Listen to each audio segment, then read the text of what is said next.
So agriculture machine vice చైర్పర్సన్గా ఎన్నికైనందుకు మా అందరి తరపు నుంచి శుభాకాంక్షలు.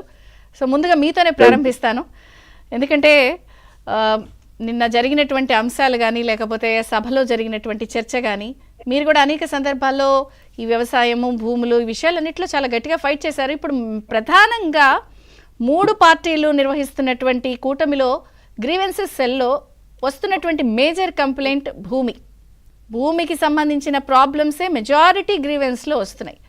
సో నిన్న చర్చ అంతా కూడా సుదీర్ఘంగా ఈ భూములు కుంభకోణం, ఎన్నెన్ని ఎకరాలు, నిషేధిత భూములు, చుక్కల భూములు, 22A ఉన్నటువంటి అంశాలు అన్నీ చర్చ జరిగింది. ఏం చెప్తారు? చంద్రిక గారు, ముందుగా మీకు ప్యానెల్లో పెద్దలకి, బ్రేక్ఫాస్ట్ వీక్షకులందరికీ కూడా శుభోదయం. చాలా మంచి అంశం ఈరోజు విస్తారమైనటువంటి ప్రజానీకంలోకి చర్చకి తీసుకెళ్ళడానికి ఉపయోగపడింది.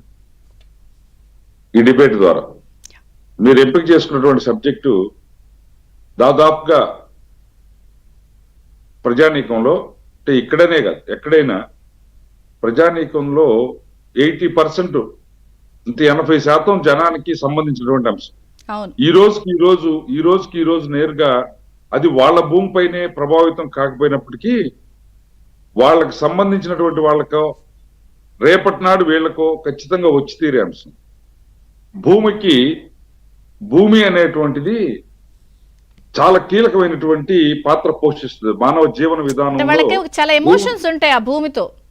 భూమి చాలా కీలక పాత్ర పోషిస్తుంది భూమిని. అందుకనే అంటే భూ పంపిణీ ఉద్యమాలు, లేకుంటే ప్రభుత్వమే భూదానోద్యమాలు, భూమి కోసం పెద్ద ఎత్తున తిరుగుబాట్లు, వీటిపైన మన తెలుగు రాష్ట్రాల్లో అయితే తెలంగాణ సాయుధ పోరాటం దగ్గర నుంచి, లేకుంటే శ్రీకాకుళం ఉత్తరాంధ్రలో సిక్కోలు ప్రాంతంలో జరిగినటువంటి నక్సల్బరీ ఉప ఉద్యమాల దగ్గర నుంచి, రాయలసీమలో వచ్చినటువంటి ఫ్యాక్షన్ గొడవల దగ్గర నుంచి ప్రతి అంశానికి కూడా భూమి ముడిపడి ఉంది. ఎందుకని దీన్ని చాలా కీలకంగా చూడాలి. ఇప్పుడు మేము చదువుకునేటప్పుడు నేను చంద్రిక గారు, నేను స్వయంగా భూమి భాగవతం అనేటువంటి నృత్య నాటికలో నేను స్వయంగా పాల్గొనేవాడిని. దాని కథా కమామిష్ అంతా కూడా వెరిగినటువంటి వాడిని. అందుకని ఈరోజు ఈ భూమి మీద పెట్టేటువంటి కిటుకులు లిటుకులు అన్నిటినీ తెలిసే ఆ రోజు స్వర్గీయ నందమూరి తారక రామారావు గారు ఈ వ్యవస్థలో కీలకంగా ఉన్నటువంటి కలం రాతగాడిని, నేను ఊరికి కరణాన్ని కలం రాతగాడిని అని ఒక కరణం వచ్చేసి 300 ప్రో నోటు 600 చేస్తాను, కలకటేరినే తహసీల్దారుని తికమక పెట్టి కలకటేరినే ఈ స్థాయిలో ఇంత ఇదిగా వెళ్ళినప్పుడు నిన్న అసలు అన్ని కోట్ల కుంభకోణమా, అన్ని వేల ఎకరాల? ఇది ఒక చిన్న సిర 5 రూపాయల పెన్నుతోటి లక్షల కోట్ల రూపాయలని మాయం చేసేటువంటి పెద్ద మాఫియా ఈ ల్యాండ్ ఈ సంబంధించినటువంటి భూమాఫియాలు చేసేది. అసలు ఒక పాయింట్ అండి, అంటే మనకి వాళ్ళ టైం కన్స్ట్రైంట్ ఉంది కొంత, సో మిగిలిన వాళ్ళందరితో కూడా మాట్లాడాలి కాబట్టి నేను అనేది ఏంటంటే, ఇప్పుడు మీ దృష్టికి వచ్చిన అంశాలేంటి? గత ప్రభుత్వానికి సంబంధించి నిన్న అంత చర్చిస్తున్నారు, ఛాలెంజ్ చేస్తున్నారు.